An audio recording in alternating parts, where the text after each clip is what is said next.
Text to front. வேர்டில் பார்த்தீங்கன்னா images text ரெண்டுமே இருக்கும்.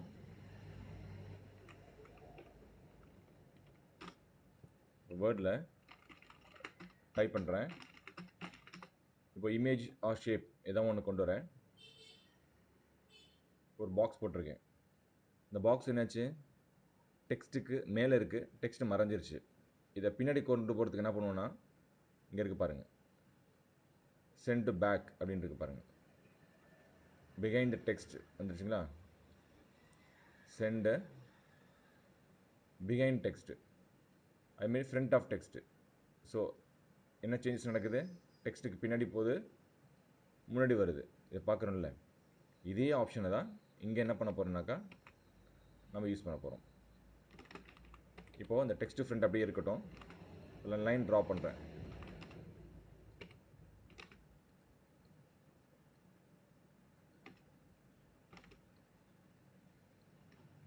இப்போ நமக்கு வந்து டிஃப்ரென்ஸ் தெரியல, சர்க்கிள் மேலே இருக்கா இல்லை டெக்ஸ்ட் மேலே இருக்கா அப்படிங்கிறது.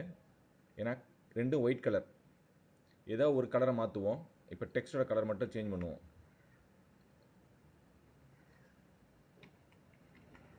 இப்போ பாருங்கள்,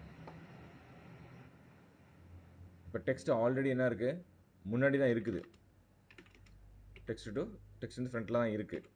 இப்போ டெக்ஸ்ட் டைப் பண்ணி பார்ப்போம்.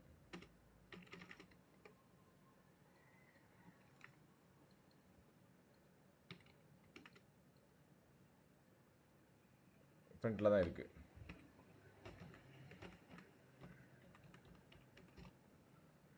டெக்ஸ்ட் டு ஃப்ரண்ட்னு கொடுத்தோன்னே என்ன கேட்குதுன்னா, டெக்ஸ்ட்டை மட்டும் ஃப்ரண்ட்டில் வரணுமா இல்லை டைமென்ஷன் மட்டும் கொண்டு வரணும்னு கேட்கும். இப்போ டெக்ஸ்ட் மட்டும் செலக்ட் பண்ணி வச்சுக்கோங்களேன், எல்லா டெக்ஸ்ட்டும் ஃப்ரண்ட்டில் வந்துடும். இப்போ டிஃபால்ட்டாக வந்து உங்களுக்கு ஃப்ரண்ட்டில் இருக்குது. இப்போ இந்த லைன் மேலே வந்து ட்ரா பண்ணும்போது அதுக்கு மேலே வந்துச்சுன்னா பாருங்கள், இப்போ எப்படி இருக்குது. எது நீங்கள் லாஸ்ட்டாக வரைகிறீங்களோ, டெக்ஸ்ட்டு தான் ஃபஸ்ட்டு வரைஞ்சேன், அதுக்கப்புறம் வரைகிறது லைனு, அப்போது அதுதான் மேலே இருக்கும் பாருங்கள். இப்போ டெக்ஸ்ட் டு ஃப்ரண்ட் கொடுக்குறேன் நான். டெக்ஸ்ட் மேலே இருந்துச்சு பார்த்தீங்கன்னா, லைன் பின்னாடி போயிடுச்சா, அவ்வளோதான். இதே டெக்ஸ்ட் தான் டைமென்ஷன்லேயே இருக்கும். அந்த இடத்துல எது டிஸ்டர்பன்ஸ் இருந்துச்சுன்னா ரெண்டுமே எனக்கு வேணுனாலும் கொடுத்துக்கலாம், இல்லை டைமென்ஷன் மட்டும் எனக்கு ஃப்ரண்ட்டில் வரனாலும் கொடுத்துக்கலாம். இவ்வளோ தான் டெக்ஸ்ட் டு ஃப்ரண்ட்டு. ட்ரை பண்ணி பாருங்கள்.